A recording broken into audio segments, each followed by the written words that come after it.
नाथद्वारा, राजस्थान, 17 अगस्त 2025। श्री कृष्ण जन्माष्टमी का पावन पर्व देश भर में श्रद्धा और उत्साह के साथ मनाया गया, लेकिन राजस्थान के नाथद्वारा में इस उत्सव की रौनक कुछ खास रही। वल्लभ संप्रदाय की प्रधान पीठ और विश्व प्रसिद्ध श्रीनाथ जी मंदिर में 352 साल पुरानी परंपरा के तहत भगवान श्री कृष्ण के जन्मोत्सव पर 21 तोपों की गर्जना से पूरा शहर गूंज उठा। यह ऐतिहासिक परंपरा न केवल आस्था का प्रतीक है, बल्कि नाथद्वारा की सांस्कृतिक धरोहर का भी अभिन्न हिस्सा है। 352 साल पुरानी परंपरा का गौरव। नाथद्वारा में श्री कृष्ण जन्माष्टमी पर 21 तोपों की सलामी की परंपरा करीब 352 वर्षों से चली आ रही है। ये परंपरा मेवाड़ के शासकों द्वारा शुरू की गई थी, जब उन्होंने श्रीनाथ जी के जन्म को राजकीय सम्मान देने का निर्णय लिया। हर साल जन्माष्टमी की मध्यरात्रि को, जब भगवान श्री कृष्ण के जन्म का प्रतीकात्मक समय होता है, रसला चौक पर श्रीनाथ घाट द्वारा नर और मादा तोपों से 21 बार सलामी दी जाती है।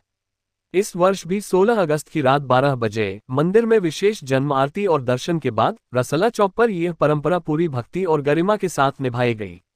तोपों की गूंज और जय श्री कृष्ण के उद्घोष ने पूरे नाथद्वारा को भक्तिमय बना दिया। बारिश भी न रोक सकी भक्तों का उत्साह। इस बार जन्माष्टमी के दौरान भारी बारिश ने मौसम को चुनौतीपूर्ण बनाया, लेकिन भक्तों की आस्था और उत्साह के आगे ये कोई मायने नहीं रखता था। देश विदेश से आए हजारों श्रद्धालु मंदिर परिसर और रसला चौक में एकत्र हुए। बारिश में भीगते हुए भी भक्तों ने मध्यरात्रि तक डटकर तोपों की सलामी और जन्मोत्सव का आनंद लिया। मंदिर परिसर को फूलों और रोशनी से सजाया गया था, जिसने भक्तिमय वातावरण को और भी मनोरम बना दिया। श्रीनाथ जी मंदिर में विशेष आयोजन। श्रीनाथ जी मंदिर में जन्माष्टमी का उत्सव सुबह से ही शुरू हो गया था। पुष्टिमार्ग परंपरा के अनुसार भगवान श्री कृष्ण को बाल रूप में पूजा जाता है। सुबह मंगला दर्शन में ठाकुर जी को दूध, दही, घी, शहद और गंगाजल से पंचामृत स्नान कराया गया। इसके बाद उन्हें केसरिया वस्त्र और मोर चंद्रिका से सजाया गया।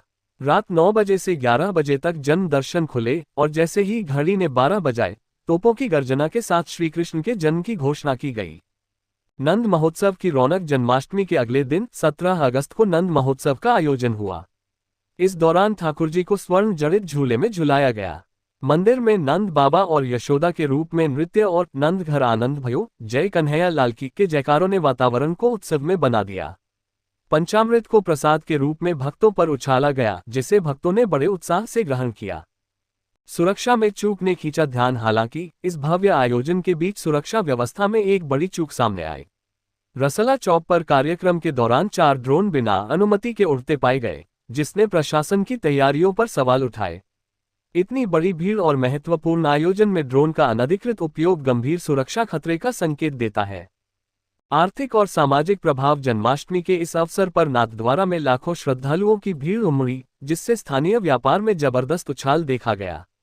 होटल, धर्मशालाएं और दुकानें खचाखच भरी रहीं। ये पर्व न केवल आध्यात्मिक बल्कि आर्थिक दृष्टि से भी नाथद्वारा के लिए महत्वपूर्ण है। नाथद्वारा में श्री कृष्ण जन्माष्टमी का यह उत्सव आस्था, परंपरा और एकता का अनुपम संगम रहा। 21 तोपों की सलामी ने एक बार फिर साबित कर दिया कि भक्ति की गूंज समय और मौसम की सीमाओं से परे है।